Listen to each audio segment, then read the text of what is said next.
You're standing under the harsh fluorescent lights of the Customs and Immigration Hall. Your flight just landed. Your phone's on 3% battery, and now there's that look. The immigration officer waves you forward, his eyes barely blinking. What happens next can decide whether you walk out of that airport or get pulled into a back room for a few more questions. Every traveler dreads this moment, and yet, very few know that immigration questions aren't random at all. They're part of a system designed to read you before you even speak. In this video, you'll learn the 13 most important tips every senior should know to navigate customs and immigration confidently without raising a single red flag. Say too much and you might sound suspicious. Say too little and they'll start digging. But once you understand what they're really looking for, you'll walk through immigration like you already know the script. Let's start with the 13th one, the ultimate tip that ties everything together. Tip 13. Master the art of confident calm. Here's the secret no one ever tells you. Immigration isn't really about the answers you give. It's about the energy you project. From the second you step up to that counter, they're reading one thing. Are you in control or are you uncertain? Picture this. You shuffle forward, fumbling with your documents. Your voice wavers as you say, I think I have everything here somewhere. In that instant, your stress becomes their suspicion. The truth, every hesitation, every nervous laugh, every rambling explanation sends a signal. You're not comfortable with your own story, but calm confidence, that's your real passport before the passport. Here's the move. Practice your answers before you travel. Know your dates, know your accommodation, know your purpose. Have your documents organized and easily accessible. When you speak, make eye contact. Keep your voice steady. Remember, you belong there. You've lived through decades of challenges, raised families, built careers. Don't let some bureaucratic process intimidate you. The immigration officer sitting across from you is just doing their job. What they respect is preparation, honesty, and the quiet confidence that comes from knowing exactly what you're doing. Tip 12. Address medical travel honestly. The officer leans forward slightly. Are you traveling for medical treatment? This question is becoming more common as medical tourism grows. And here's where many seniors stumble. Picture this. You panic and start rambling. Well, I'm not really sick, but my doctor mentioned this procedure, and my friend said it's cheaper here, but I'm mostly just visiting. Stop. You've just invited 20 more questions. Here's what's really happening. They're checking if you've planned responsibly. Will you become a burden on their healthcare system? Do you have proper documentation? So here's the rule. If you are traveling for medical reasons, be prepared. Have your appointment confirmations ready. Letters from your doctor at home. Proof of medical insurance. A clear plan for return travel. If you're not traveling for medical reasons, keep it simple. No, this is a vacation. Or, no, I'm visiting family. That's it. Don't elaborate about your arthritis or recent checkup unless they specifically ask. The twist most travelers don't realize, they're not judging your health, they're judging your preparation. Show them you've planned responsibly, and they'll move you through. Tip 11. Handle assistance questions gracefully. Do you need any special assistance? The question hangs in the air. Many seniors bristle. They think it's an insult. It's not. It's an opportunity. Here's what experienced travelers know. Airports and airlines offer services specifically designed to make travel easier for older passengers. Wheelchair assistance, help with carry-on bags, priority boarding, but only if you ask. Picture this scenario. You say, "No, I'm fine," then struggle with your heavy bag, hold up the line, and arrive at your gate exhausted and stressed. Meanwhile, the traveler behind you asked for help and glided through effortlessly. So, here's the smart move. If you need assistance, be specific. I'd appreciate wheelchair assistance for the long walks. Or, I might need help with my carry-on bag. This shows you're proactive, not helpless. If you don't need help, keep it simple. No, thank you, I'm managing fine. Don't feel like you need to prove anything. Just answer and move on. Remember this. You've earned the right to travel comfortably. There's no shame in using services designed to help you do exactly that. Accepting appropriate assistance isn't weakness, it's wisdom. Tip 10. Prepare for medical questions. The officer glances at your passport, notes your age, then asks, "Are you carrying any medications?" As a senior traveler, you're more likely to face health-related questions. Don't take it personally. It's practical concern for your safety. Picture this. You start digging through your bag, pulling out unmarked pill containers, trying to remember what each one is for. Well, this one's for my heart, I think, and this one... You've just turned a simple question into a medical mystery. Here's the insider secret. Have your medications in their original prescription bottles. Keep them easily accessible. When they ask, respond clearly. Yes, I have my heart medication and blood pressure pills. Show them if requested. For medical devices, mention them up front. I have a pacemaker that might set off the metal detector. Or, I use a walking stick for stability. This shows you're aware of potential issues and prepared to handle them. The truth? They're not trying to embarrass you. They're ensuring you can travel safely. Be honest, but confident. I'm managing fine on my own. Or, my wife helps me with heavy lifting, but I'm fully capable of traveling. Show them you're responsible about your limitations without appearing helpless. That's the balance that gets you through smoothly.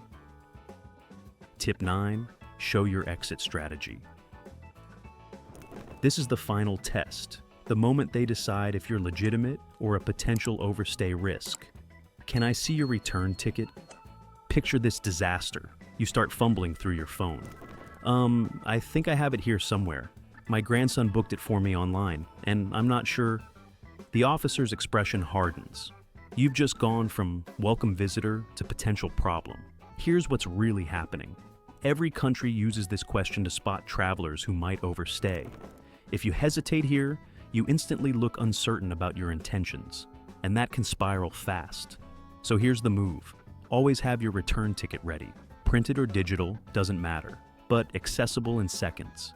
When they ask, hand it over confidently. Here's my return flight on the 22nd. Or, I'm continuing on to Paris next week. The twist? Even if you have a flexible ticket, show something concrete.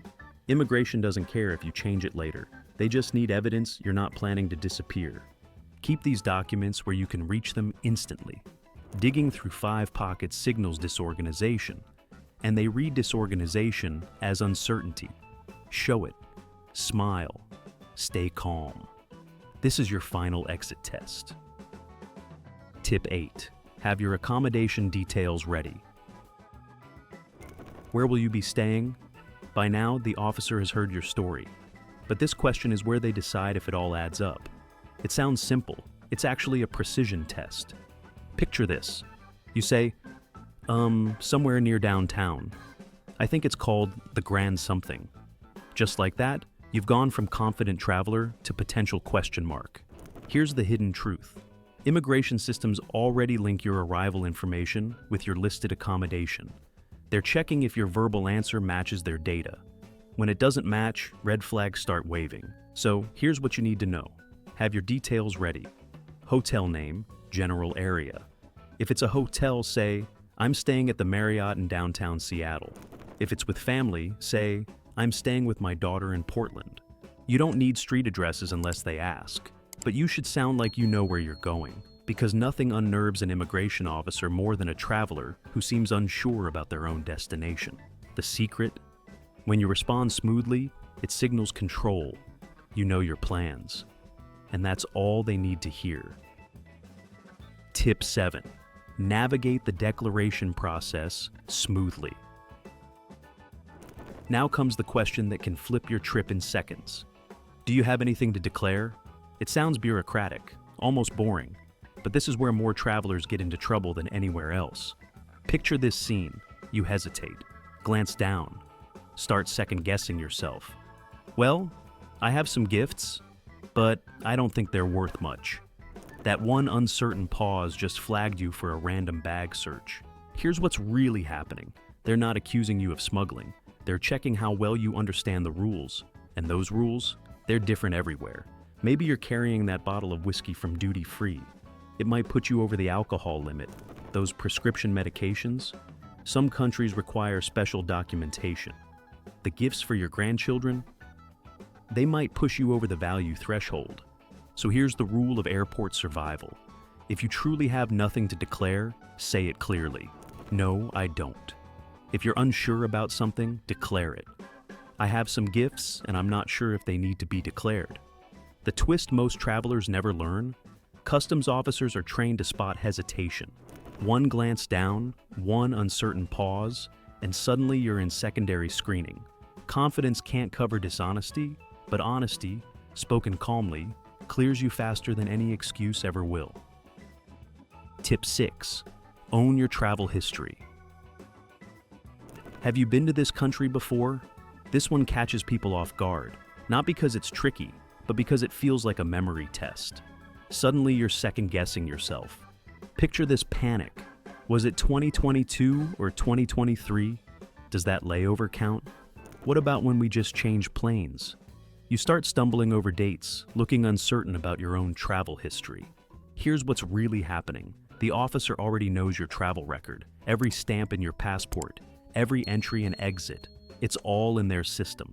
This question isn't testing your memory, it's testing your honesty and composure. So, here's the smart move. If it's your first time, say so confidently. No, this is my first visit. If you've been there before, give a clear time frame. Yes, I was here about 3 years ago. Or, I visited last summer. Don't stress about exact dates unless they specifically ask. Give your best honest answer, and trust that if they need clarification, they'll ask for it. The secret? Officers use your tone more than your words to decide if something feels off. If your voice hesitates or your eyes shift, that moment of doubt can trigger deeper screening. Answer calmly, look them in the eye, and move on. Remember, returning visitors who follow the rules are welcome visitors. Don't act like you're confessing to something. Tip 5. Handle the family question like a pro. The officer leans in slightly. Do you have any family here? This question sounds innocent, almost friendly, but underneath, it's one of the most strategic ones they ask. Picture this mistake. You start rambling. Well, my cousin moved to Toronto in 1987, and my nephew's stationed in Germany, and there's this old army buddy who retired to Florida. Before you know it, you're giving them your entire family tree. Here's what's really happening. They're measuring your ties to the country. How likely are you to overstay your visa? It's not personal, it's pattern detection. So here's the rule. If you have no family there, keep it clean. No, I don't. Don't add nervous explanations like, no, I don't know anyone here at all. That sounds defensive. If you do have family, stay surface level. Yes, my son lives here. Or, my sister moved here a few years ago. That's sufficient. They don't need family drama or visit frequency. The twist? The officer isn't really judging your answer. They're judging your reaction. If your tone changes, your eyes dart around, or you suddenly seem nervous, that's when questions multiply. Stay calm. Stay consistent. Having family abroad isn't a crime. It's often a blessing. Tip 4. Know your travel companions. Are you traveling alone? Simple question, but make no mistake. This isn't small talk, it's a consistency test. Here's the insider secret. Immigration officers aren't just checking your story, they're cross-matching it with your digital trail. Flight booking, seat assignment, even who checked in next to you. They already know whether someone shares your itinerary. Picture this trap. You say you're alone, but their system shows 2 passengers on the same booking. Or you mention traveling with your wife, but she's nowhere to be seen. Suddenly, your story doesn't add up. So here's the smart move. If you're solo, say it confidently. Yes, I'm traveling alone. Then stop talking. Don't explain why your wife couldn't come. Don't mention your canceled travel buddy. Don't apologize for being by yourself. If you're traveling with someone, keep it factual. I'm traveling with my wife, or my daughter is with me. No family dynamics, no backstories. The secret experienced travelers know, the more you explain, the less believable you sound. Nervous travelers ramble. Confident travelers state facts and move on. Remember, airports aren't judging you for traveling solo. They're judging how sure you seem about your own story. Tip 3. Present your work history with confidence. The officer leans back, watching your reaction. What do you do for work? It sounds casual, but it's one of the most revealing questions they ask. Picture this stumble. You start explaining your whole career history. When you retired, what you used to do, your pension situation. Well, I worked in accounting for 30 years, then I retired in 2018, but I still do some consulting, though not much lately. Stop. You've just made yourself sound uncertain about your own life. Here's what they're really thinking. Your job tells a story. Stability, reason to return home, financial ability to travel. If you're employed, it signals roots. If you're retired, they want to see confidence, not confusion. So here's the right approach. If you're retired, own it. I'm retired. That's a perfectly legitimate answer. If they want more, they'll ask. You can add context if you want. I retired from teaching, or I'm a retired engineer. But keep it short and proud. If you're still working part-time, be equally direct. I work part-time in consulting. The key is sounding like you're in control of your situation. The truth? Immigration officers don't care about your career path. They care whether your trip makes sense. A confident retiree who's earned the right to travel is exactly what they want to see. Don't apologize for your retirement. Celebrate it. Tip 2. Have your story straight and short. How long are you staying? Seems like the easiest question in the world, until you're standing there and your mind goes blank. Picture this disaster. You start thinking out loud. Well, we fly out on the 15th, but if the weather's nice, we might extend. And my daughter said we could stay longer if we want. Stop right there. You've just invited a conversation you don't want to have. Here's what's really happening. Immigration officers aren't making small talk. They're testing whether your story sounds rehearsed, uncertain, or suspicious. Every country tracks visitors who overstay. If your answer sounds wishy-washy, you might fit that profile. So here's the magic formula. Be specific, be brief, be confident, 10 days, or 2 weeks for vacation. That's it. No maybes, no depends on the weather, no long explanations about your flexible schedule. The same rule applies to what's the purpose of your visit. Don't say, well, we're sort of on vacation, but we're also visiting some friends and my wife wants to do some shopping. Just say vacation or visiting family. Why does this matter so much? Because once you're in the uncertain category, every other answer gets scrutinized twice as hard. Confidence beats detail. A calm, precise reply shows you respect their time and your own. Clean, clear, unshakable.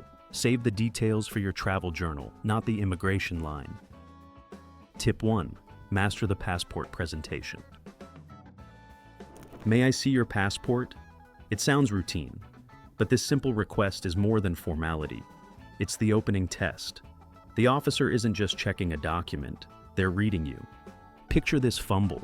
You start digging through your carry-on like you're searching for buried treasure, papers falling, voice cracking as you say, yeah, just a second. In that instant, your stress becomes their suspicion. Here's the insider truth. Immigration officers are trained to spot micro-hesitations, those half seconds of panic that suggest uncertainty. It's less about your passport and more about your composure. So here's the move. Keep your passport in your hand before you even reach the counter. Not buried in your backpack, not stuffed in your jacket pocket, not sandwiched between your boarding pass and reading glasses. In your hand, ready to go. When they ask, offer it calmly, confidently. Say, here it is, or simply, of course. No extra words, no jokes about your terrible photo, no stories about when you got it renewed. Your passport isn't just paper, it's proof you belong in that line. And every second you appear calm tells the officer one thing. This traveler knows what they're doing. Remember, airports run on perception. The faster you look like someone who belongs, the faster those glass doors open for you. Professional, polite, prepared. That's the formula that works every single time. Your passport to stress-free travel. And just like that, you've made it through. But here's the secret no one ever tells you. Immigration isn't really about the answers you give. It's about the energy you project. From the second you step up to that counter, they're reading one thing. Are you in control or are you uncertain? You've now seen the 13 tips that quietly shape your journey and the truth hiding beneath each one. They're not trying to trick you, they're trying to read you. And once you understand the game, you stop feeling like a suspect and start moving like a seasoned traveler. So, here's your checklist before your next flight. Keep your passport close. Know your story before they ask. Answer short, clear, and steady, like someone who's done this 100 times. Because when your words sound certain, your trip unfolds smoothly. When your voice stays calm, your story stays believable. And when you walk through that glass gate with quiet confidence, you're already winning the moment before you even reach baggage claim. If this guide helped you feel more prepared, don't keep it to yourself. Share it. Someone you know will face these same questions soon, and they'll thank you for sending this.